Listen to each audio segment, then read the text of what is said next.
Sekarang ini Ibu Pertiwi sedang merana.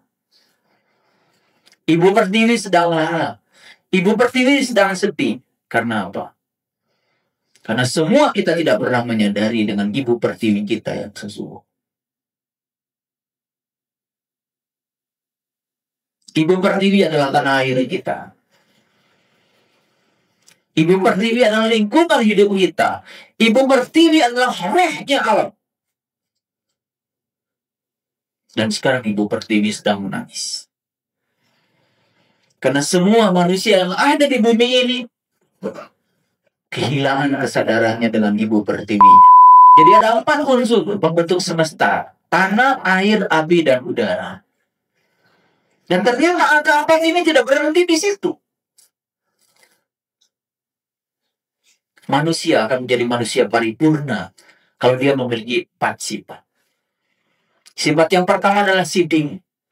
Selalu berkata benar, berpikir benar, dan selalu melakukan yang benar. Itu sudah menunjukkan suatu doa. Yang kedua adalah amanah, dapat dipercaya. Yang ketiga adalah fadona, cerdas. Yang keempat adalah tablik, selalu menyampaikan. Menyampaikan apa saja?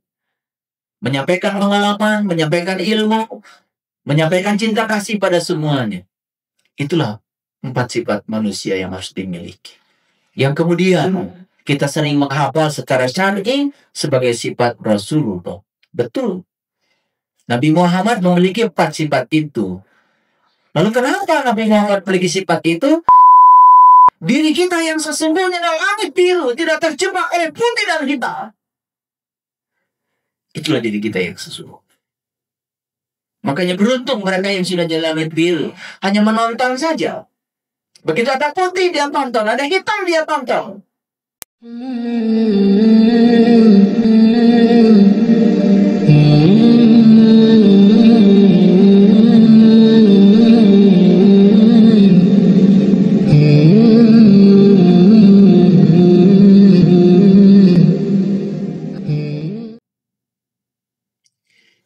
Bismillahirrahmanirrahim.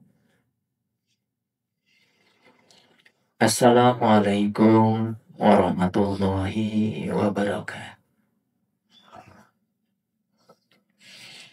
Alhamdulillahilladzi anzala sakinata fi qulubil mu'minin liyazdadu imanan ma'a imani. Asyhadu an la ilaha illallah wahdahu la syarikalah rabbul alamin. Wa asyhadu anna Muhammadan abduhu wa rasuluh. Asrafal anbiya'i wal mursalin. Sayyidina Muhammadin wa ala alihi wa sahbihi ajma'in. Subhanaka la ilma lana illa ma 'allamtana innaka antal alimul hakim. Subhanaka Allahumma rabbana wa bihamdika asyhadu an la ilaha illa anta astaghfiruka wa atubu ilaik. Astagfirullahaladzim. Astagfirullahaladzim. Astagfirullahaladzim.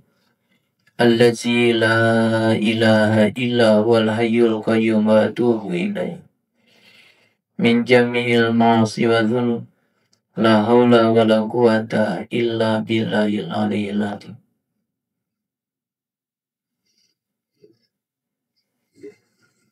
Segala puji hanya bagi Allah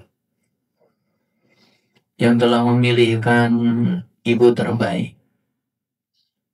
ayah terbaik untuk kelahiran kita semuanya.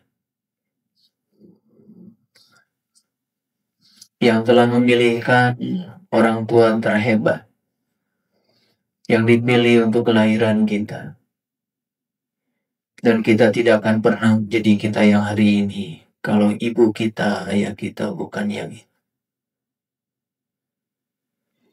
Oleh karena itu di awal kajian yang penuh berkah ini, mari kita puji Allah yang telah menghadiahkan orang-orang hebat yang telah menjadi marga lantaran kita terlahir ke semesta ini. Ibu kita, ayah kita, kakek nenek kita, dan semua leluhur kita. Dan kita sampaikan penghormatan yang setinggi-tingginya kepada beliau-beliau semua. Dan kita sampaikan penghormatan yang setinggi-tingginya kepada Sang Pencipta semesta yang telah menghadirkan semua leluhur kita. Mari kita puji Dia bersama-sama membaca hamdalah. Alhamdulillah. Mari kita awali kajian kita bersama-sama memohon ridho dan berkah, seraya menyembah asmanya dengan kelembutan dan cinta, sekaligus merasakan kehadiran, menyadari keberadaan. Dia meliputi seluruh semesta. Dia meliputi seluruh sel dalam tubuh kita. Dia sang hidup yang memenuhi seluruh kebutuhan kita. Bahkan sekarang pun kita rasakan kehadirannya. Mari kita sapa asmanya dengan kelembutan dan cinta, seraya membaca basmalah.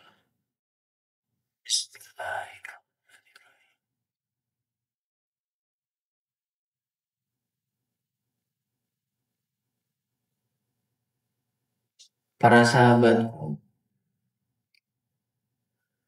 hari ini tepat adalah hari Ibu. Dan mari kita hadiahkan Al-Fatihah buat semua ibu. Baik ibu yang melahirkan tubuh fisik kita, maupun ibu yang telah melahirkan spiritualitas kita. Ibu yang telah melahirkan kesadaran kita. Ibu yang telah melahirkan kebangkitan kembali kita. Ibu yang telah mengantarkan kita untuk mengalami kelahiran yang kedua dalam kehidupan kita. Fil barakati umul Quran. Al-Fatihah. A'udzubillahi minasyaitonirrajim. Bismillahirrahmanirrahim. Alhamdulillahi rabbil alamin. Ar-Rahmanir-Rahim. Maliki yaumiddin. Iyyaka na'budu wa iyyaka nasta'in. Ihdinas siratal mustaqim. Siratal ladzina an'amta 'alaihim. Ghairil maghdubi 'alaihim waladdallin. Amin.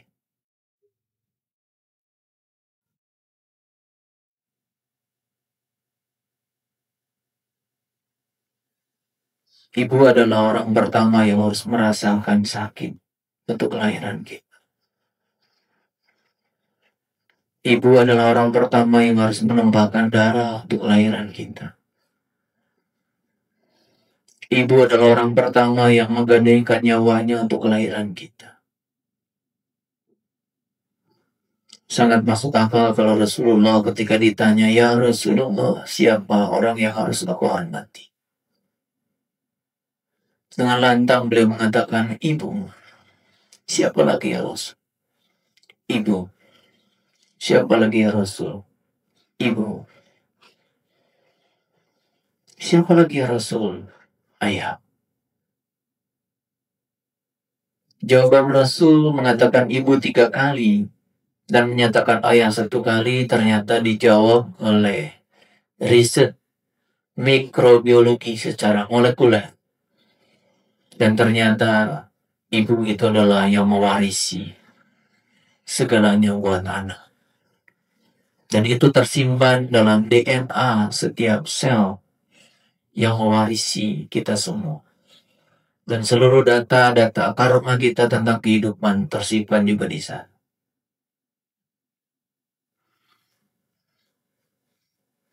Ibu itu ada 2. Satu adalah ibu yang melahirkan tubuh fisik kita, syariatnya. Seperti yang melahirkan kita itu tetap saja Dia, sang pemilik semesta. Tidak ada seorang bisa melahirkan anak manusia ke semesta ini tanpa kehadiran sang pemilik semesta itu sendiri. Pada hakikatnya kita ini semua adalah putra-putra dari sang semesta. Secara fisik.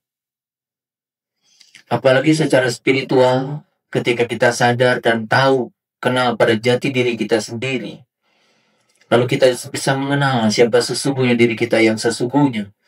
Kita semua adalah putra-putra spiritual.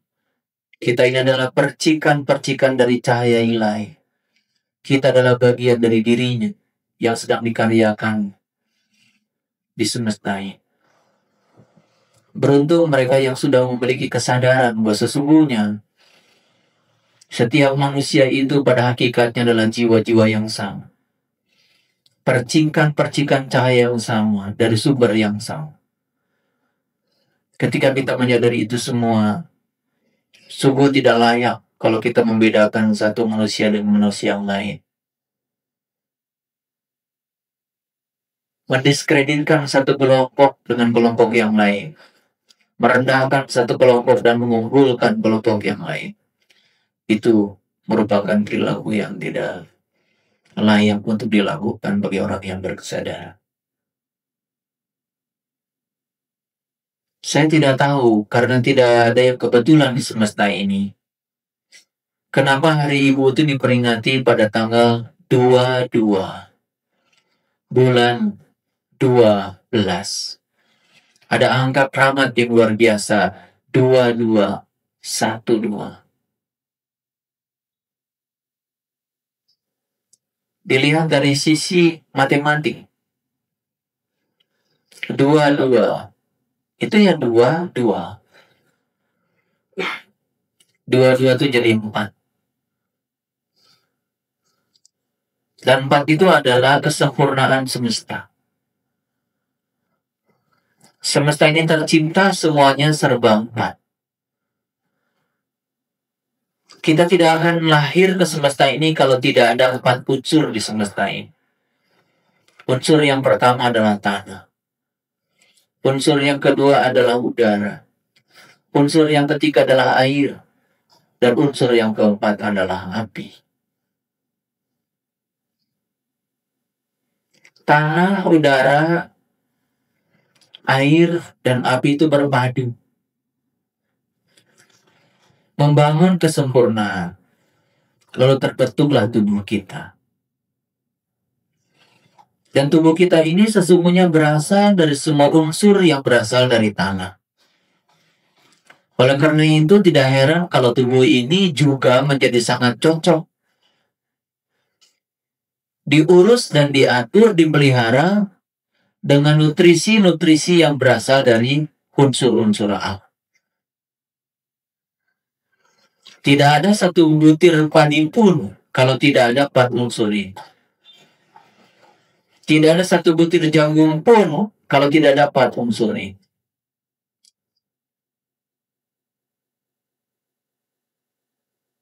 Tidak ada tanaman kalau tidak ada tanah. Dan tanaman tidak akan tumbuh subur kalau tidak ada udara. Tanaman tidak akan tumbuh subur kalau tidak ada air. Bahkan 75% tanaman, unsur utamanya adalah air. Dan tanaman tidak akan bisa menciptakan proses fotosintesa untuk menghasilkan karbohidrat kalau tidak ada sinar matahari, unsur api. Mari kita sadari bahwa sesungguhnya tubuh kita itu tersusun dari 4 unsur. Tanah, air, api, dan udara. Sebetulnya itulah ibu kita yang sesungguhnya. Semua kelahiran tubuh fisik itu karena dibangun oleh 4 unsur ini. Satu unsur tidak ada, tubuh fisik kita tidak akan pernah ada. Pertanyaan yang sederhana, pernahkah kita berterima kasih pada unsur yang pada tanah, air, api, udara? Mereka yang tahu asal-muasal tubuhnya dan mereka sadar bahwa tubuhnya berasal dari 4 unsur itu, pasti dia akan selalu ingat 4 unsur itu sebagai cikal bakal untuk terlahirnya tubuh fisik ini. Ketika pagi-pagi menatap matahari, jangan cuma menatap matahari, jangan cuma memandang, tetapi tidak melihat. Ucapkan terima kasih pada dia. Karena matahari ini bukan sekedar simbol untuk kehidupan, tapi dia adalah pemberi kehidupan. Sangat masuk akal kalau para seniman sering mengumpamakan ibu pun seperti matahari. Menyinari tanpa minta balasan, itu loh ibu. Cintanya tanpa batas. Jadi ada ibu yang melahirkan diri kita, yang kita pahami secara data, karena kita memang terlahir dari beliau. Benar itu. Tetapi ibu kita tidak akan ada kalau tidak ada ibu pertiwi. Itulah ibu kita yang sebenarnya. Dan sekarang ini ibu pertiwi sedang merana. Ibu pertiwi sedang merana. Ibu pertiwi sedang sedih. Karena apa? Karena semua kita tidak pernah menyadari dengan ibu pertiwi kita yang sesungguhnya. Ibu pertiwi adalah tanah air kita. Ibu pertiwi adalah lingkungan hidup kita. Ibu pertiwi adalah rohnya alam. Dan sekarang ibu pertiwi sedang menangis. Karena semua manusia yang ada di bumi ini kehilangan kesadarannya dengan ibu pertiwinya.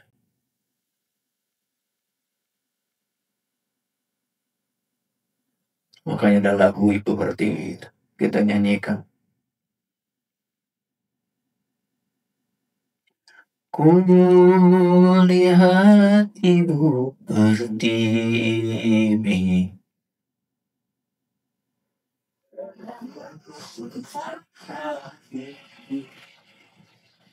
air matanya berlinang,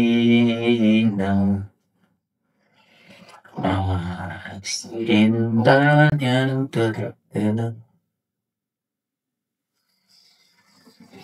Hutan gunung sawah lautan, simpanan kekayaan, kini ibu sedang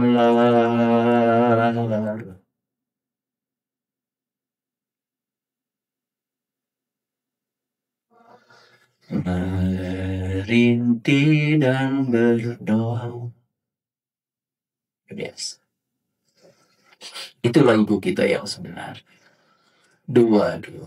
Tanah, air, api, udara. Itulah ibu kita yang sebenarnya. Karena ibu kita yang fisik itu terbentuk dari 4 unsur.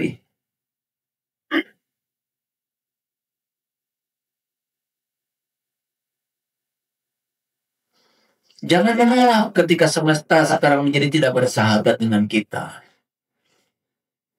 Air tidak punya lagi tempat untuk tinggal. Karena semua tempat untuk dia tinggal, semua sudah dirusak oleh manusia. Udara pun sekarang semakin berkurang kadar oksigennya. Karena seluruh kota, simpanan kekayaan semesta ini sudah dirampok oleh ketamakan manusia.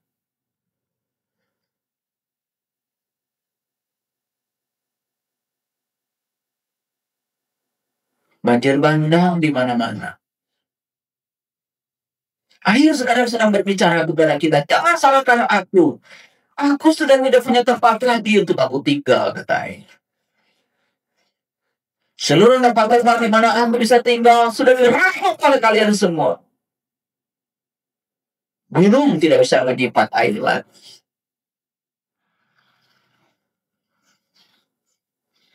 Semua keseimbangan alam dirusak oleh manusia. Bahkan NASA mengatakan bumi kita tempat kita berpijak ini, rotasinya, spinnya, itu pun sudah mulai berkurang. Kecepatan bumi bergerak di sumbunya, mengintari dirinya sendiri, sekarang semakin melambat. Mengapa? Karena mobil inersia bumi semakin hari semakin meningkat. Akibat apa? Akibat es di kutub mulai mencair. Ketika es di kutub mulai mencair, lautan menjadi meningkat. Dan setiap tahun, permukaan laut terus meningkat. Daratan semakin berkurang. Kenapa es di kutub mencair? Karena suhu udara di bumi semakin meningkat akibat efek rumah kaca. Karena terlalu banyak gas-gas yang dihasilkan oleh industri tanpa melihat keseimbangannya. Akibatnya, ketika sinar matahari datang ke bumi, dipantulkan oleh bumi, dia tidak bisa lagi ke atas. Karena saat dipantulkan ke atmosfer, dipantulkan lagi ke bumi, dipantulkan lagi atmosfer, dipantulkan lagi ke bumi, sehingga sinar matahari terperangkap oleh efek ruang kaca. Sehingga permukaan bumi menjadi hangat, menjadi naik. Satu derajat saja naik suhu bumi akan membuat es di kutub mulai mencair. Dan ketika es di kutub mulai mencair, jumlah air di permukaan bumi semakin meningkat. Bahwa bumi ini suatu saat akan rusak, yes. Apa itu yang disebut dengan kiamat? No. Kiamat bahasa artinya adalah kebangkitan. Hari kiamat adalah hari kebangkitan. Bukan hari kehancuran. Sayang sekali, banyak sekali yang tidak paham dengan istilah kiamat. Kiamat tidak cerita kehancuran semesta. Kiamat adalah cerita tentang kebangkitan. Kebangkitan jiwa-jiwa yang tidak sadar. Itulah kiamat yang sebenarnya. Bahwa bumi semakin hancur, semakin rusak. Yes. Apalagi dipelihara, bumi tetap akan rusak. Apalagi tidak dipelihara. Kerusakannya akan semakin cepat. Perut bumi ini terus saja digali. Seluruh isi perut bumi terus diangkat ke permukaan bumi. Fosil-fosil bumi yang kemudian menyumbangkan yang namanya bahan bakar fosil semakin hari semakin berkurang. Bahkan suatu saat bahan bakar fosil tidak ada lagi. Batu bara yang ada di bumi terus diangkat ke permukaan. Biji besi, timah, dan lain-lain. Semua dengan keserakan manusia. Apakah boleh kita memanfaatkan bumi? Boleh. Karena tugas kita di dunia adalah membangun peradaban. Tetapi yang paling penting adalah menjaga keseimbangan bumi. Hari ini boleh kita mengambil satu pohon, tetapi besok tanam 3-4 pohon. Hari ini kamu mengambil 10 pohon, besok usah tanam 1000 pohon. Harusnya itu yang dilakukan. Dulu semesta ini memiliki kandungan oksigen yang luar biasa. Sehingga ya makhluk-makhluk di semesta ini tingginya dulu. Ada tingginya sampai 10 meter. Dulu leluhur kita itu tinggi badannya tinggi-tinggi. Kenapa? Karena jumlah oksigen di permukaan bumi masih banyak sakit. Sekarang jumlah oksigen di permukaan bumi semakin menipis. Oleh karena itu maka pertumbuhan fisik manusia semakin melambat. Akibatnya apa? Karena sel bisa tumbuh kalau oksigennya cukup. Jadi semakin hari keturunan kita semakin kerdil. Tubuh fisik ini semakin tidak gagah lagi segagah dulu. Apa yang akan terjadi efeknya? Spiritualitas menjadi sesuatu yang terganggu. Makanya mohon maaf, ya leluhur kita dulu tarik nafas sekali saja sudah cukup untuk membuat dia meningkat pada alam kesadaran yang tinggi. Sekarang kita menarik nafas sebentar saja kita nggak kuat. Kenapa? Karena oksigen yang ada di permukaan ini yang ditarik lewat hidup kita itu jumlahnya semakin menipis. Sehingga menahan nafas tidak bisa lama lagi. Leluhur kita dulu tarik nafas 1 kali saja cukup untuk mengangkat dia ke sidratil muntaha. Kita sekarang menjadi sangat berat. Itu efek fisik kepada spiritualitas. Karena tidak pernah ada yang membahas ini, maka hari ini saya bahas supaya kita mengerti semuanya. Apa efeknya ya? Kerusakan bumi dengan spiritual luar biasa. Itu tidak bisa dipisahkan. Apalagi riset-riset modern membuktikan bahwa ya cinta kasih yang ditebarkan manusia juga dirasakan bukan sekedar oleh makhluk yang bernama makhluk hidup, tetapi seluruh unsur-unsur yang ada di semesta ini merasakan dampaknya.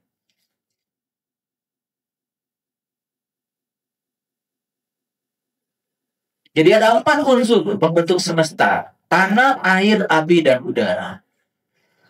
Dan ternyata angka 4 ini tidak berhenti di situ. Manusia akan menjadi manusia paripurna kalau dia memiliki 4 sifat. Sifat yang pertama adalah siding. Selalu berkata benar, berpikir benar, dan selalu melakukan yang benar. Itu sudah menunjukkan suatu doa. Yang kedua adalah amanah, dapat dipercaya. Yang ketiga adalah fatona, cerdas. Yang keempat adalah tablik, selalu menyampaikan. Menyampaikan apa saja? Menyampaikan pengalaman, menyampaikan ilmu, menyampaikan cinta kasih pada semuanya. Itulah 4 sifat manusia yang harus dimiliki. Yang kemudian kita sering menghafal secara syar'i sebagai sifat Rasulullah. Betul. Nabi Muhammad memiliki 4 sifat itu. Lalu kenapa Nabi Muhammad memiliki sifat itu? Karena beliau sudah mampu menghidupkan Rasulullah sejati yang ada dalam dirinya. Makanya seluruh pengikutnya beliau harusnya juga memiliki 4 sifat itu. Sidik, amanah, fatona, balik. Itu 4 unsur yang dapat mendukung kita menjadi manusia sempurna. Ada 4 unsur juga yang harus kita kenali dari Allah. Yang pertama asmanya, yang kedua sifatnya, yang ketiga afalnya, yang keempat adalah dianya, Allah. Asmanya. Walillahil asma'ul husna fad'uhu biha. Undanglah Allah dengan keluhuran asmanya. Asma bukan sekedar nama, karena nama dari bahasa Urdu, dari nama. Nama itu sebenarnya adalah zat. Dan zat tidak pernah bisa berpisah dari sifat. Jadi sebetulnya asma bukan sekedar 99. Asma yang sebenarnya adalah 100. Siapa yang sudah tahu nama yang ke-100, maka dia akan tahu yang 99. Fad'uhu biha. Undanglah Allah dengan asmanya. Undanglah Allah dengan cinta kasih. Undanglah Allah dengan kesabaran. Undanglah Allah dengan kelembutan. Undanglah Allah dengan cinta kasih. Undanglah Allah dengan keluasan. Itu teknik mengundang Allah. Fad'uhu biha artinya undanglah dia. Undang dia dengan asmanya. Undang dia dengan sifatnya. Undang dia dengan kearifan kita untuk tahu afalnya. Undang dia dengan dia. Hadirkan dia setiap saat dalam diri. Itu 4 unsur yang sangat luar biasa. Yang selama ini kita tidak pernah sadari. Jadi saya sedang berbicara ibu. Bukan sekedar ibu yang melahirkan secara fisik. Ibu yang jauh lebih besar lagi dari ibu Pertiwi. Ada lagi ibu. Dia yang melahirkan rohaniah kita. Yang telah membangkitkan kesadaran kita. Lebih luas lagi.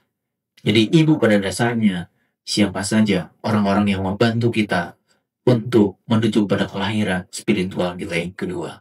Itulah ibu yang sesungguhnya. Itulah guru-guru kita. Itulah para rasul, para nabi, para sunan, para wali, para guru-guru mursyid yang telah membantu kelahiran kita pada kelahiran yang kedua. Itu juga ibu. Makanya tidak heran kalau 2, 1, 2. Dan 1, 2 itu angka yang disebut berulang-ulang dalam Al-Quran. 1 dan 2. 1 itu adalah jiwa kita, nur insani kita.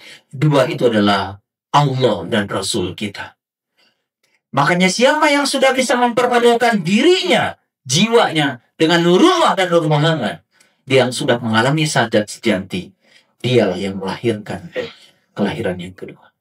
Dia yang sudah mengalami kiamat yang sesungguhnya. Dia yang telah mengalami hari kebangkitan yang sebenarnya. Bukan nanti, sekarang, di sini, saat ini, sekarang.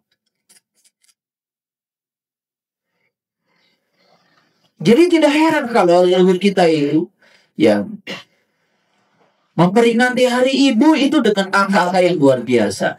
2, 2, 1, 2. Luar biasa.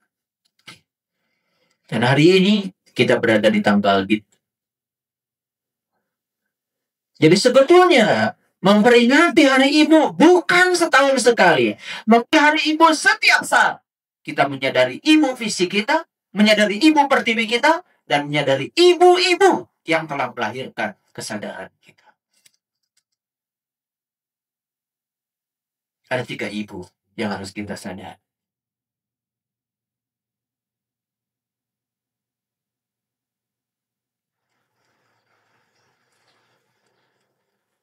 Itu yang selama ini kita abaikan.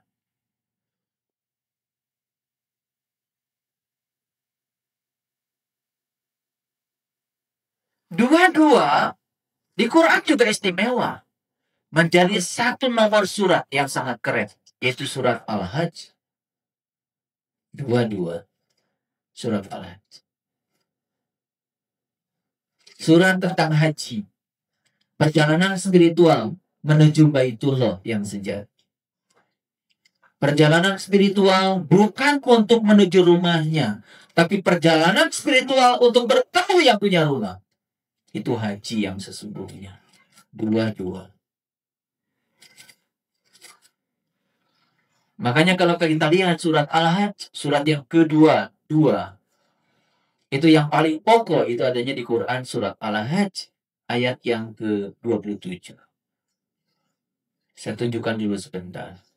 Dan nanti saya akan membuat peta konsep tentang hari ibu ini lebih luas lagi. Mari kita lihat surat Al-Hajj, ya. Surat Al-Hajj. Al-Hajj dimulai dengan satu pernyataan yang sangat luar biasa. Kita lihat surat Al-Hajj ayat yang pertama. Ya ayuhan nasu taqu rabbakum. Inna zajalata sa'a syaibun mu'adim. Ini yang dipanggil bukan sekelompok manusia, tapi yang dipanggil adalah seluruh manusia. Ya ayuhan nas. Hai seluruh manusia. Intaku rabbakum. Bertakwalah kamu kepada Tuhan. Dan kalau kita merefer pada Quran surat Al-Baqarah tentang takwa, dalam Quran surat Al-Baqarah ayat yang ke-63 dijelaskan. Wa in akhadna mitsaqakum wa rafa'na fawqakum at-tur khudhu ma atainakum biquwwatin wazkuru ma fihi la'allakum tattaqun. Jadi takwa itu sebuah prosedur. Takwa itu adalah sebuah metode. Dan takwa itu dimulai dengan mengambil janji, mengangkat kesadaran, ditunjukkan sesuatu di kesadarannya, dan mengingat apa yang ditunjukkan Allah di kesadarannya. Itulah la'allakum tattaqun. Itulah takwa yang sebenarnya. Makanya Allah mengingatkan di Quran surat Al-Hajj ini dengan pernyataan yang sangat luar biasa. Ya ayyuhan nasu intaku rabbakum. Hai manusia, bertakwalah kepada Tuhan. Ini sudah perintah. Jadi kalau kita menjalankan perintah, kita harus tahu prosedurnya. Kalau kita menjalankan perintah amar, kita harus tahu perintahnya harus jelas. Urutan-urutan menjalankan perintah harus jelas. Dan ketika kita diperintahkan dan kemudian tidak mengikuti prosedur bagaimana perintah itu dijalankan, maka kita sudah melanggar perintah. Dan banyak sekali yang mengira-ngira tentang konsepsi takwa yang keluar dari Al-Quran. Oleh karena itu para sahabat, begitu Allah mengatakan bertakwalah kepada Allah, pertanyakan oleh kita, bagaimana caranya ya Allah? Jangan langsung, jangan mempersepsi diri tentang takwa. Akibatnya kita sibuk aja menjalankan sesuatu yang kita tidak tahu. Banyak sekali. Begitu disuruh bertakwalah kepada Allah, membuat sendiri cara-cara takwa berdasarkan persepsi kita sendiri. Harusnya ketika kita diperintahkan takwa oleh Allah, langkah pertama yang harus kita jalankan apa? Bertanya, gimana caranya ya Allah takwa itu? Ternyata Quran mengajarkan takwa adalah sebuah cara, sebuah metodologi, sebuah prosedur. Ada SOP-nya untuk takwa itu. Tidak sembarang. Beruntung yang sudah tahu cara menjalankan takwa. Makanya dipanggil oleh Allah di sini adalah nas. Nas itu berbeda. Di Quran ada 3 panggilan Allah buat makhluk yang bernama manusia. Pertama dipanggil bashar. Bashar itu manusia biasa, manusia pada umumnya. Yang kedua insan. Insan itu adalah bashar yang sudah melakukan perjalanan spiritual. Dan yang ketiga adalah nas. Nas itu adalah yang sudah menemukan jati dirinya. Makanya yang diperintahkan takwa hanya nas. Tidak sembarang. Karena yang bisa melakukan takwa itu hanya nas. Ya ayuhan nas ittaqu rabbakum. Inna zalzalata sa'ah syai'un adim.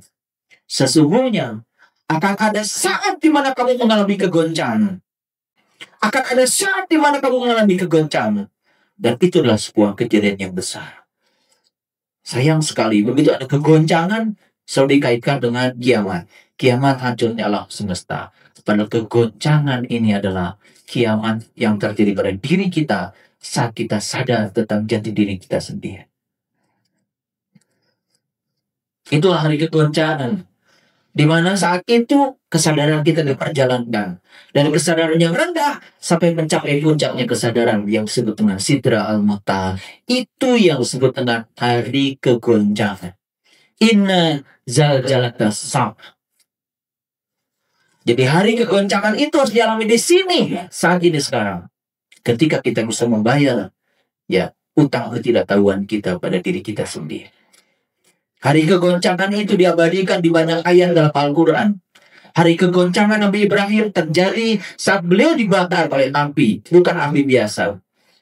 Tapi itu adalah api cinta. Api cahaya. Saat beliau mengalami fana. Dan tidak terbakar.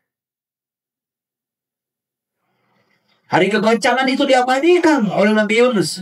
Pada saat Nabi Yunus ditelan ikan. Dan pada saat itu beliau mengalami kegoncangan. Begitu ditelan ikan, tidak mendengar, tidak melihat, tidak bernapas, tidak bicara. Mati saat jerodingun. Saat itu apa yang beliau katakan? La ilaha illa anta. Inni kuntu minat tolim. La ilaha illa anta. Itu tauhid lekmo yang sangat luar biasa. Di atas la ilaha illallah.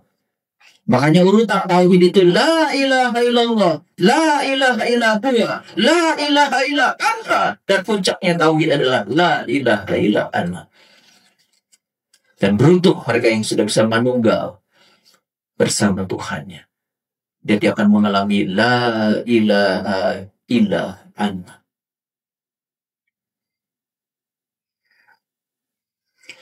Ya ayuhan nas ittaqu rabbakum inna zalzalata sa'ah syai'un adim. Akan ada saat di mana kamu akan mengalami kegoncangan yang sangat besar. Nabi Musa mengalami kegoncangan yang sangat besar. Kapan itu terjadi? Saat beliau minta berjumpa dengan Tuhan. Ya Tuhanku, nampakkanlah diri Engkau kepadaku agar aku dapat melihat. Engkau tidak akan sanggup melihatku, wahai Musa. Tapi lihatlah ke puncak kesadaranmu. Lihatlah ke dalam dirimu. Falamma tajalla rabbuhu lil jabal. Pada saat itu Tuhan menampakkan diri di puncak kesadarannya Musa. Dan saat Tuhan menampakkan diri di puncak kesadarannya Musa, Musa mengalami fana. Kesadarannya tidak lagi berada di semesta ini. Kesadarannya masuk kepada kesadaran murni. Gak ingat apa-apa yang di semesta ini. Dalam bahasa Quran disebut Musa mengalami jatuh pingsan. Tetapi saat beliau pingsan, persis menyampaikan kata-kata yang sama seperti yang sampaikan Nabi Yunus. Qala subhanaka. Tubtu ilaika. Tubtu ilaika. Tubtu ilaika wa ana awalun mu'minin. Aku kembali kepadamu ya Allah. Dan inilah awal aku beriman. Itulah hari kegoncangan. Itulah yang disebut dengan inna zalzalata sa'ah. Itu yang tidak dipahami oleh banyak orang. Kegoncangan bukan gempa besar. Gempa itu biasa. Itu peristiwa alam yang biasa. Karena di bumi ini ada lempeng-lempeng tektonik. Seluruh lempeng tektonik itu berenang dalam cairan. Dan ketika ada peningkatan suhu di bawah bumi, apa yang terjadi? Ada pergerakan energi kinetik. Ketika ada pergerakan energi kinetik, otomatis hukum kekaukan energi akan terganggu. Karena energi mekanik itu adalah jumlah energi kinetik dan energi potensial. Ketika ada pergerakan energi kinetik, otomatis energi potensial berubah. Konfigurasi seluruh lempengan tektonik di bawah bumi berubah. Apa yang terjadi? Mungkin terjadi tabrakan antar lempeng tektonik dan itu menimbulkan getaran. Getaran dilambangkan lewat tanah. Itu yang disebut dengan gempa. Yang terjadi di permukaan bumi adalah gelombang. Gelombang naik turun. Karena seluruh molekul-molekul tanah itu mengikuti getaran yang diakibatkan oleh getaran yang ada di bawah bumi itu. Makanya sahabat-sahabat kita yang ditugaskan pemerintah untuk meneliti gempa, mereka bisa kasih laporan. Setelah gempa terjadi, dia bisa menyatakan gempanya ukurannya sekian magnitudenya. Dan bukan sekedar itu, titiknya bisa ditentukan. Gampang sekali, itu ilmu biasa. Titiknya bisa ditentukan. Berapa kilo di bawah permukaan laut, bisa ditentukan titiknya. Itu adalah pusat getarannya. Ketika getaran merambat, maka dia akan membuat amplitudo seluruh molekul-molekul tanah di muka bumi ini naik turun. Akibatnya kita merasakan naik turun. Itu namanya gempa. Apa itu goncangan? Itu biasa. Itu peristiwa alam yang biasa. Dan Quran tidak cerita gempa, tidak cerita kegoncangan. Kegoncangan yang sangat besar, hari kebangkitan dalam diri, saat kita bisa tahu jati diri kita yang sesungguhnya. Itu kegoncang. Itulah yang disebut dengan hari kelahiran yang kedua. Dan untuk mencapai kegoncangan itu, jangan sepelekan peran seorang ibu yang akan melahirkan kita yang kedua. Kelahiran spiritual atas kita. Itulah ibu kita. Ibu kita yang hakikat. Guru-guru kita. Itulah ibu. Jadi 2212 keren sekali. Maka di Quran Nabi Musa pun ya,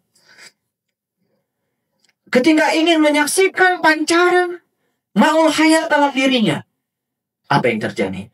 Diperintahkan Nabi Musa untuk memukul batu. Pukullah batu itu, hai Musa. Maka terpancarlah 12 mata air. Tentu saja Musa memukul batu dengan tangannya. Apa itu batu? Begitu kita mendengar kata batu, langsung yang terpikir adalah gunung batu. Lagi-lagi, kita mengartikan Quran sedangkal itu. Padahal batu adalah yang mengeras dalam diri kita. Batu adalah yang keras pada diri kita. Apa artinya? Pukullah kekerasan sampai engkau menjadi lembut. Sang pelembut akan menyatu dengan Al-Latif yang maha lembut. Saat itu akan resonan dengan dia. Cinta kasihnya akan mengalir pada diri. Terpancarlah 12 mata air. 12 lagi. 1 dan 2.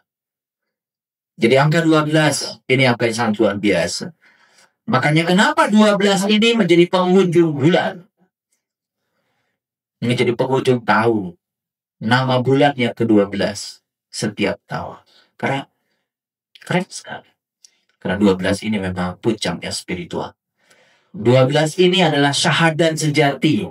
Makanya huruf syahadat, kalau kita hitung dari asyhadu an la ilaha illallah 12 huruf. Wa asyhadu anna Muhammadar Rasul 12 huruf. Total 24 huruf. 24 itu menjadi 24 jam. Makanya mereka yang sudah benar syahadatnya, penyaksiannya sudah sejati, dan dia bisa menyaksikan ini sejatinya. Syahadatnya setiap saat 24 jam.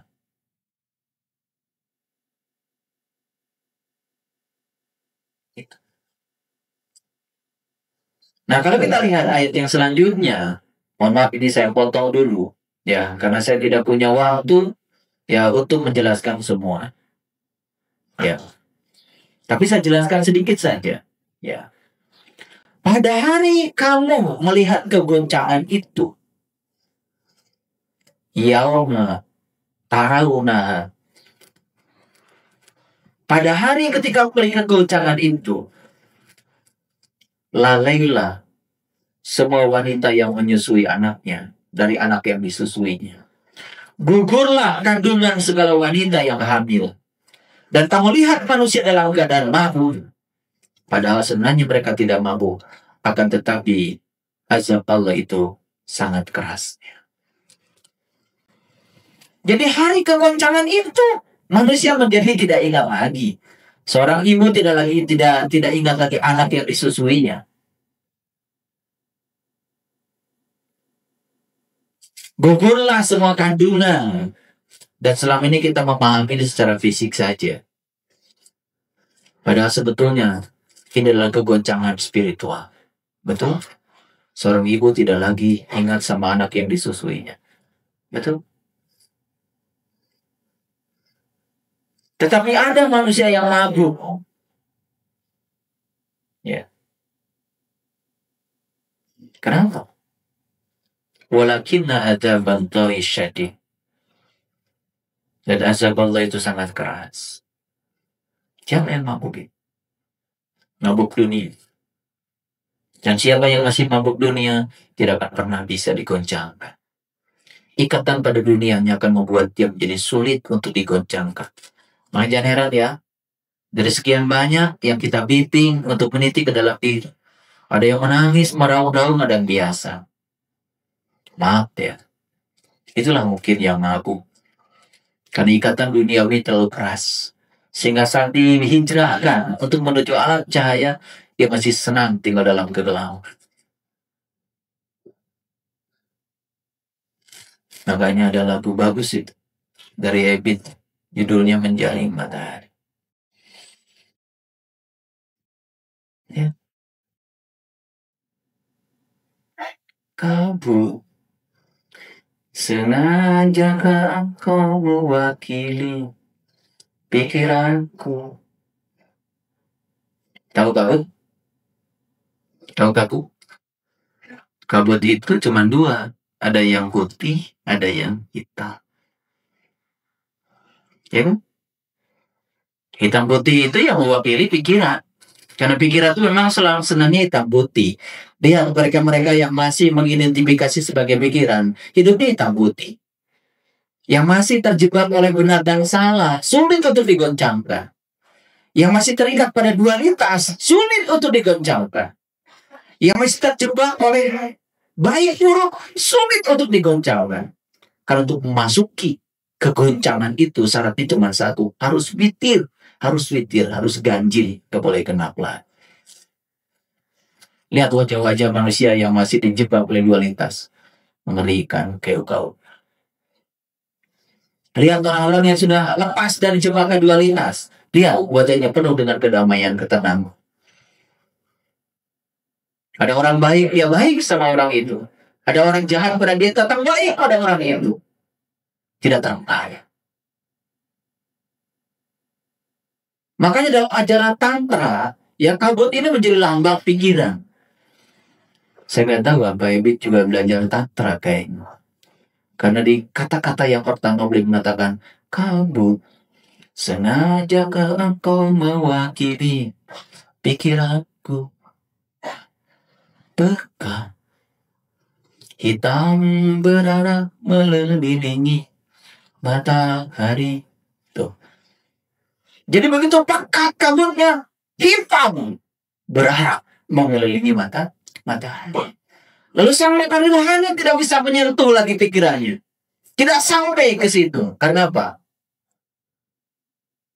Terhalau oleh kabut yang hitam.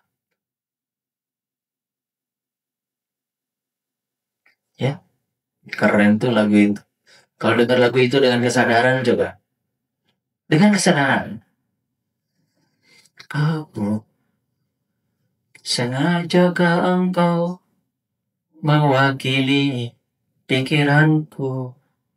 Pekat, hitam berarah mengelilingi matahari. Aku dan semua yang ada di sekelilingku merangkak menggapai dalam gelap. Coba, begitu tidak mengenal matahari rohani, kalian akan merangkak menggapai dalam gelap. Bukankah itu dong? Betul? Mendung. Benarkah pertanda akan segera turun hujan deras agar semua basah yang ada di muka bumi?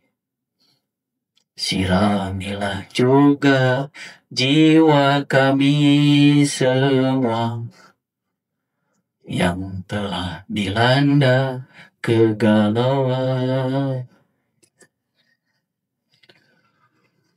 Roda zaman menggilas kita, terseret dan tati-tati. Sungguh hidup terus diburu. Berpacu dengan waktu. Tak ada yang dapat menolong selain yang di sana. Tak ada yang dapat membantu selain yang di sana. Dialah Tuhan. Keren.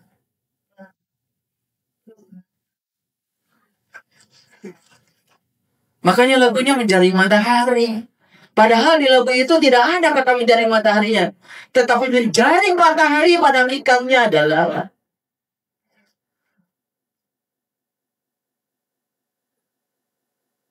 mengubah diri dari pikiran menjadi kesadaran. Karena sepanjang kita masih ada di pikiran, kita akan terjebak oleh kabut. Hitam putih, hitam putih. Padahal kita yang sebenarnya bukanlah kabut. Kita yang sebenarnya adalah langit biru. Diri kita yang sesungguhnya adalah langit biru, tidak terjebak oleh putih dan hitam. Itulah diri kita yang sesungguhnya. Makanya beruntung mereka yang sudah jadi langit biru, hanya menonton saja. Begitu ada putih dia tonton, ada hitam dia tonton. Ya gak apa-apa, biarkan saja. Gak apa-apa bagi langit biru, putih dan hitam, yang gak apa-apa. Tidak ada yang berubah.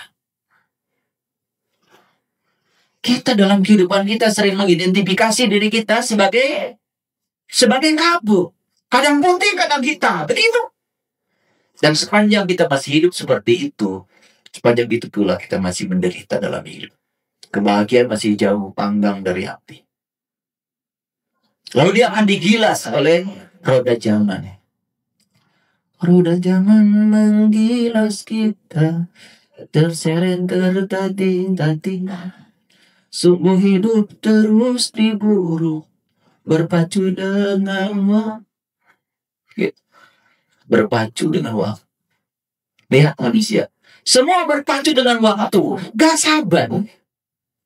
Yang naik sepeda motor gak sabar, yang naik mobil gak sabar.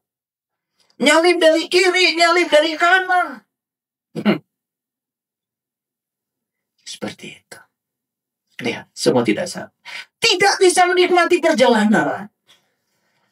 Tidak menyadari tangan masih bisa diputarkan, memutar sepeda motor.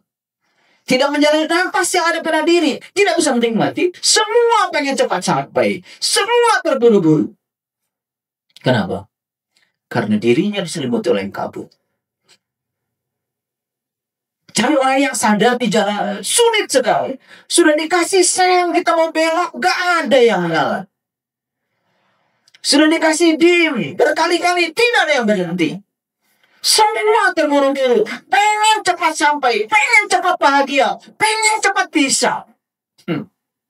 Digilas oleh roda zaman. Makanya kata Ebit, tak ada yang dapat menolong kecuali ya di sini. Tak ada yang dapat membantu kecuali yang di sini. Dialah Tuhan.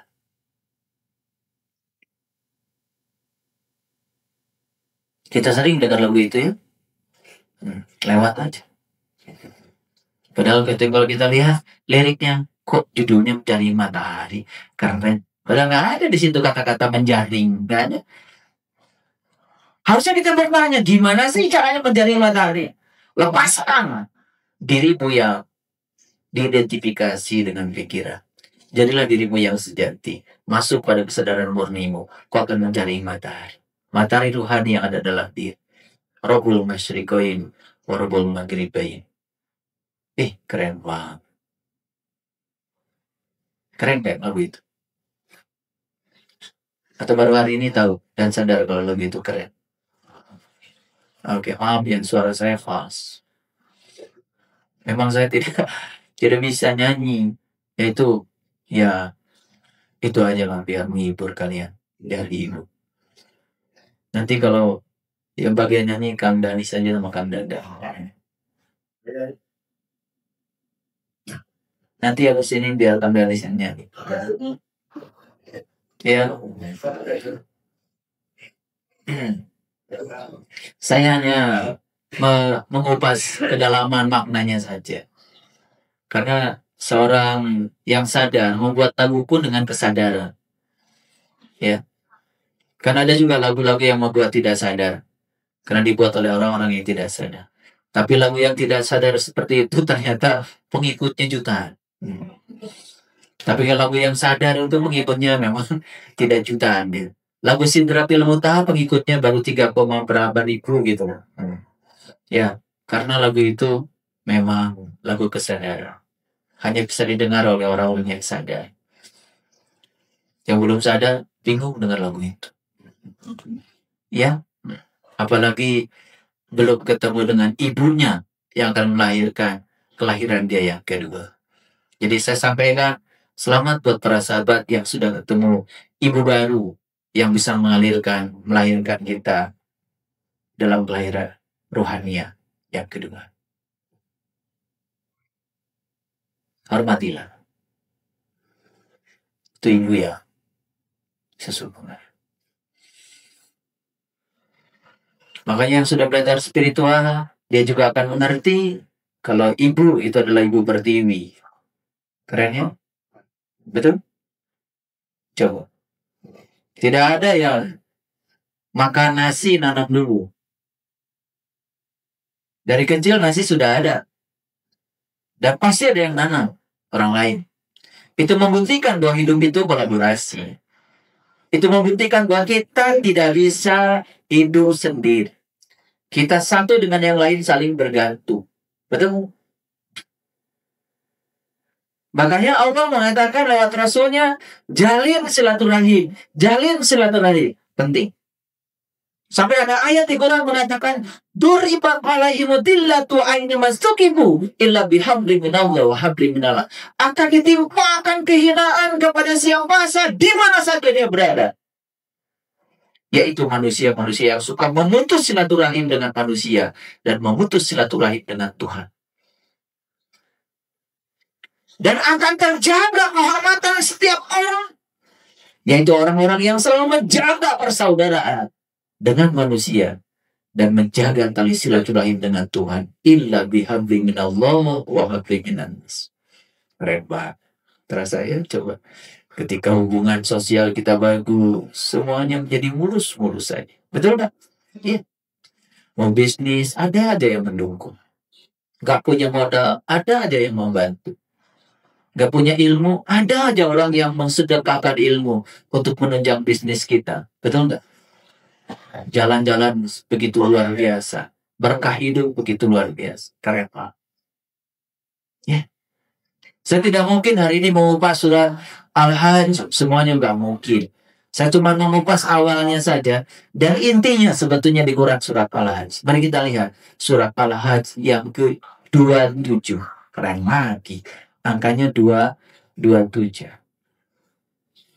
Keren lagi. Kok sama ya dengan 27 salat berjamaah? Kok sama ya dengan 27 Isra Mi'rajnya Rasulullah bulan Rajab? Kok ayat ini nomornya 27 itu? Keren banget. Coba kita lihat di sini. Keren banget. Wa azin fin nasi bil hajj. Dan serulah manusia untuk mengerjakan haji. Ya'tuka di jalan wa ala kulli domirin ya'tina min kulli fajjin amik. Dan mereka yang diseru itu akan datang kepada yang menyeru dengan berjalan kaki. Keren Pak. Siapa yang paling menyeru untuk berhaji? Siapa? Travel? Yang bisa menyeru untuk berhaji yang sudah mengerjakan haji dan sudah sampai. Sekali lagi, haji adalah perjalanan spiritual, berkunjung ke rumah Tuhan untuk berjumpa dengan sang pemilik rumah. Haji. Makanya yang boleh menyeru haji hanya mereka yang sudah berhaji, yang sudah berhasil berkunjung ke rumah Tuhan dan berjumpa dengan sang pemilik rumah. Siapa yang boleh menyeru haji? Hanya itu. Tidak ada yang lain. Dan yang diseru tidak boleh lari kemana-mana. Harus datang kepada yang menyeru dengan cara berjalan kaki. Datang dengan berjalan kaki. Gak usah naik pesawat. Datang dengan cara berjalan kaki dari seluruh penjuru yang dia. Begitu ada yang menyeru, tahu dia sang penyeru. Dia datang saja kepada sang penyeru. Aku ingin merasakan gimana caranya berkunjung ke Baitullah yang sejati, berjumpa dengan sang pemilik rumah. Dibimbinglah oleh si penyeru, dan kemudian dia merasakan pengalaman yang sama. Ya. Makanya begitu diseru langsung biasa dan labbaik Allahumma labbaik labbaik la syarika lak labbaik innal hamda wan ni'mata lak wal mulka la syarika lak innal hamda wan ni'mata lak wal mulka la syarika lak labbaik Allahumma labbaik labbaik la syarika lak labbaik innal hamda wan ni'mata lak wal mulka la syarika lak innal hamda wan ni'mata lak wal mulka la syarika. Aku datang ya Allah. Aku datang memenuhi panggilan-Mu untuk membebaskan syirik yang ada padaku. Aku datang ya Allah. Aku datang untuk memenuhi panggilan-Mu untuk membebaskan syirik yang ada padaku. Selama ini aku menduakan-Mu ya Allah. Karena aku tidak tahu dan kenal kepada Dia. Selama ini aku menduakan-Mu ya Allah. Karena aku tidak tahu siapa Engkau ya Allah. Engkau telah meniupkan bagian dari diri-Mu ke dalam diriku. Menjadi rohku yang ada dalam diriku. Tapi selama ini aku tidak mengenalnya ya Allah. Izinkan ya Allah. Aku bertemu dengan seorang penyeru. Dan aku rela untuk berjalan kaki kepada Dia. Untuk dibimbing. Agar aku bisa menemukan diri sejatiku. Agar aku terbebas dari dosa syirik.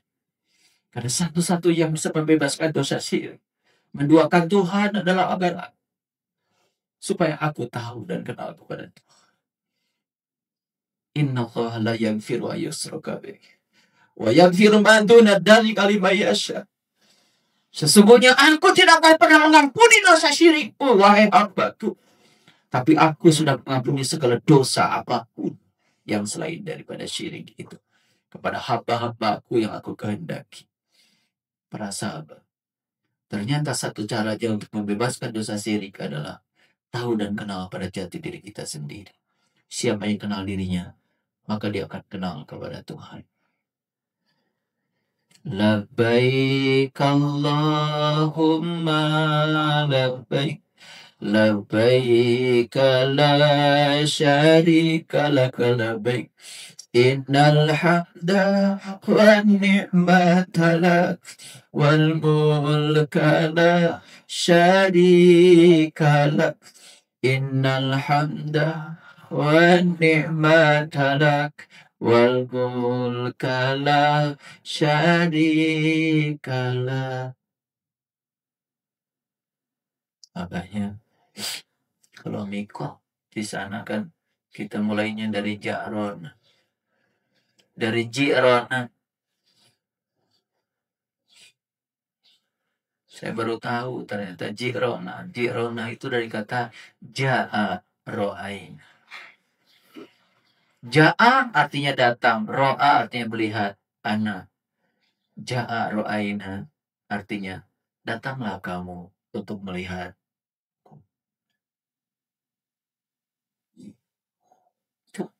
Tempat mikotnya aja Ji'rona, Ja'a ro'aina. Datanglah kamu untuk melihat aku. Keren banget. Makanya kalau kita pergi ke sana dibimbing sama yang tahu, terbuka semua rahasia. Dibimbing sama yang tidak tahu, semakin tertutup semua rahasia. Paling pulang dari sana ngaku-ngaku aja. Ya, Pak Haji sama Ibu Haja. Sahur Pak Haji oke. Sahur Ibu Haji oke.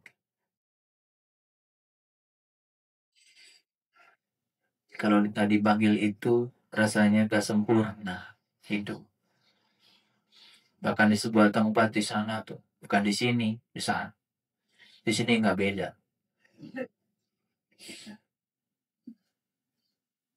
Ada orang kalau gak dipanggil haji itu marah.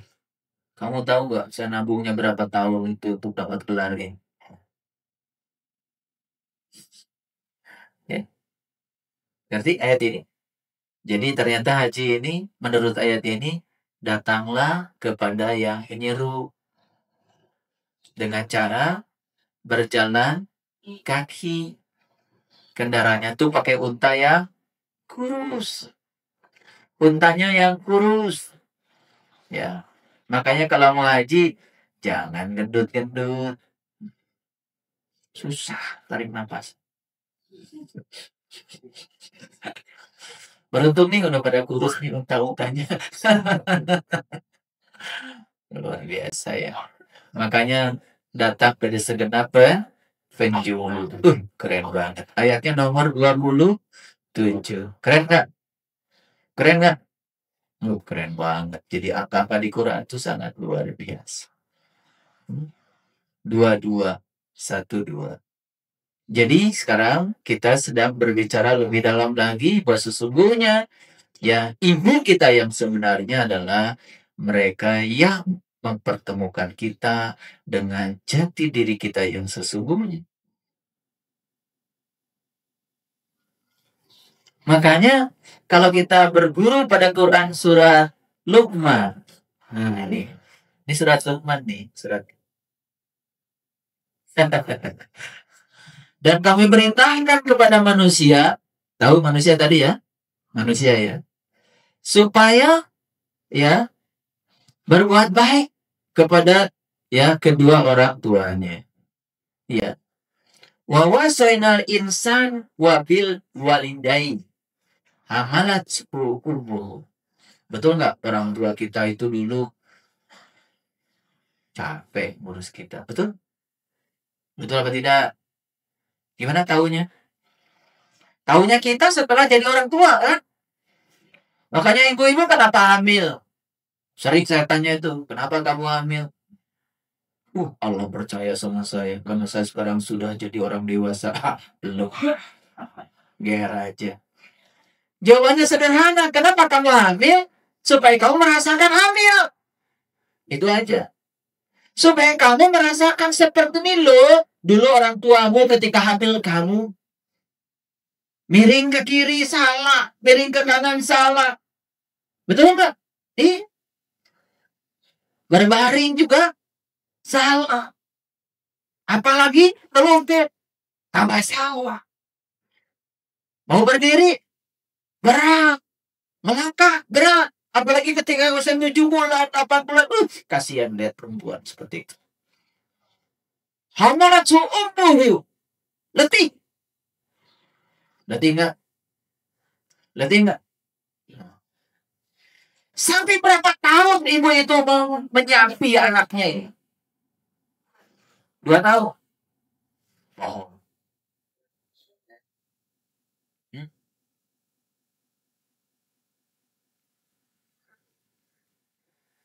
Udah gede aja, masih saja dibantu ibu. Udah nikah, masih saja dibantu ibu. Bahkan melahirkan anak, masih lagi ibunya yang ngasuh.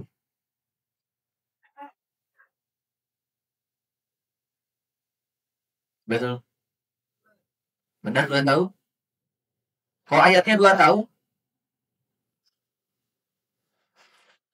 Oh, menyusui.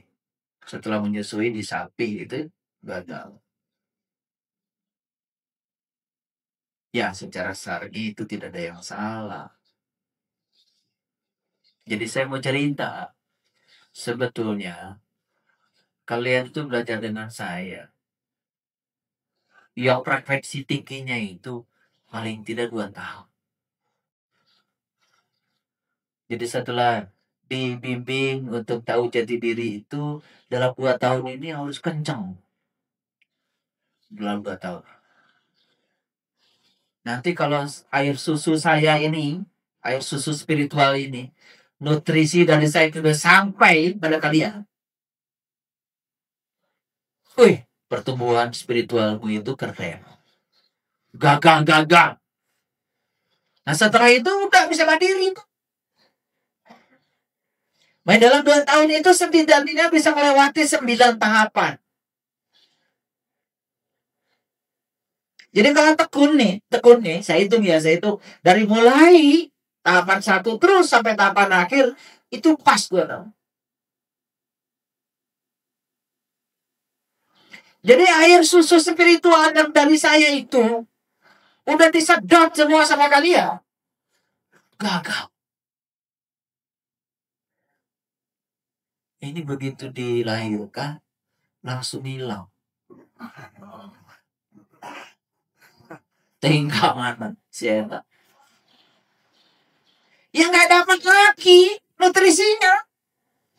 Air susu spiritualnya nggak dapat asi. Apa yang terjadi? Kering kerontak. Begitu ketemu lagi, aduh, udah lebih dari kau kan nih. Nih saya kasih tahu, catat omongan saya. Kalau dari sejak dilahirkan secara spiritual itu tekun aja, 2 tahun aja. Yang tentunya 2 tahun. Yang tahun berikutnya itu udah gak usah dibimbing saya lagi, udah bisa sendiri. Udah menjadi sangat pakar, udah sangat sangat luar biasa. Itu baru saya samping, udah saya giliran yang lain, gitu. Jadi anak-anak yang lain tuh saya asuh lagi, tak samping lagi. Ini belum disamping udah nyampe sendiri.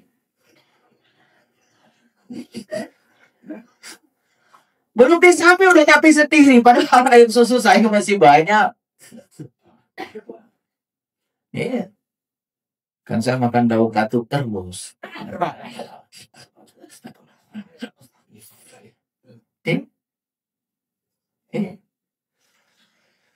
Ini air susunya banyak. Ya, tidak tersalurkan. Nih saya kasih tahu ya, coba perhatikan nih teman-teman yang tekun aja 2 tahun, lihat hasilnya seperti apa. Berbeda. Jadi saat disapi oleh satu, udah dewasa. Ada nggak yang sudah 4 tahun ngaji dengan saya belum disapi? Ada, banyak.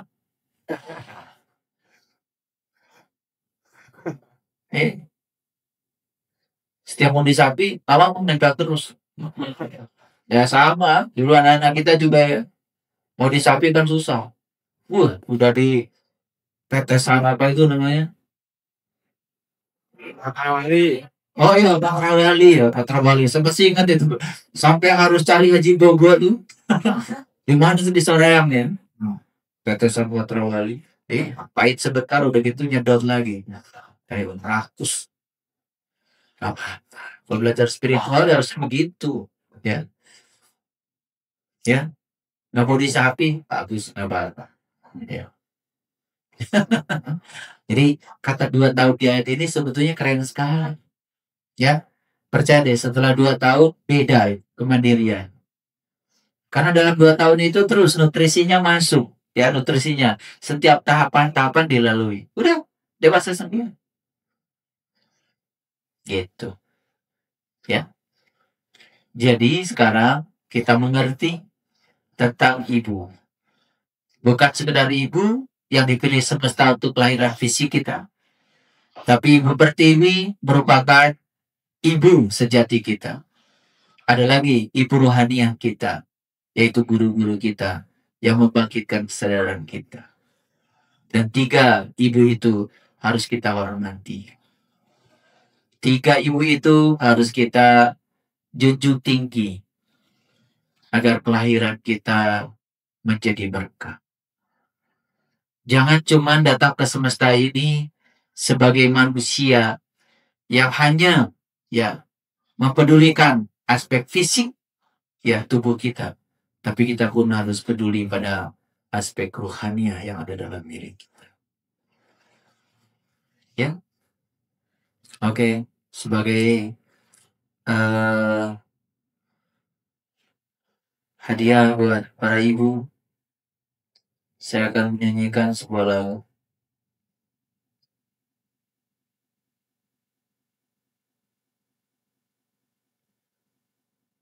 Lagunya adalah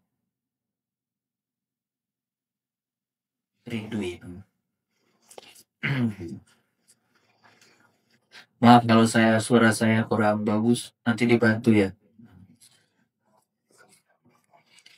Saat ku sendiri, kulihat foto dan video bersamamu yang telah lama ku simpan.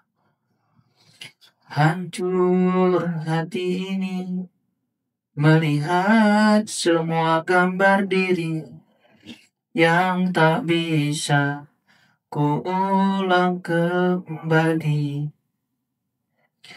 Ku ingin saat ini engkau ada di sini, tertawa bersamaku seperti dulu lagi.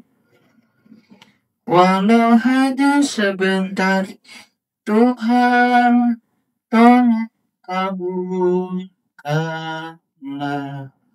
Bukannya diri ini tak terima kenyataan, hati ini hanya rindu.